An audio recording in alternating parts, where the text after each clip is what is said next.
سہیل بڑائی صاحب انہوں نے کہا کہ عمران خان واپس آئے گا، کبھی نہ کبھی تو یہ نظام رول بیک ہوگا. یہ تو ہے ہی نہیں کہ کیا اس نظام نے اب حیات پیا ہوا ہے. یہاں پہ بڑے بڑے فن خاں سورما جو ہیں وہ اپنے منطقی انجام کو پہنچ گئے، اور کوئی بھی جو رجیم ہوتی ہے اس کا ایک اسپیسیفک ٹائم ہوتا ہے، اور اگر عمران خان زندہ رہا تو پھر وہ ایک ایک کو دیکھ لے گا، پھر تو ریونج ہوگا، کیوں نہیں ہوگا.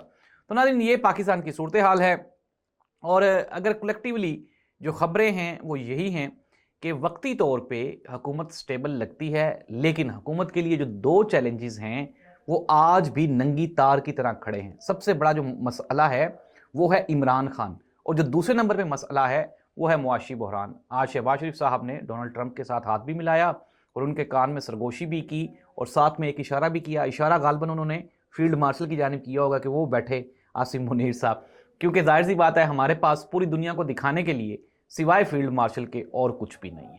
اللہ کرے کہ یہ جو حالات ہیں یہ بہتر ہو جائیں. اگر آپ میری جو ویورز ہیں آپ بتائیں کیا پاکستان کے پاس کچھ دکھانے کے لیے اور ہے، ہاں یا نہیں؟ نیچے کمنٹ کر کے ضرور جواب دیں. اللہ اس ملک اور قوم کا حامی و ناصر ہو. اللہ حافظ.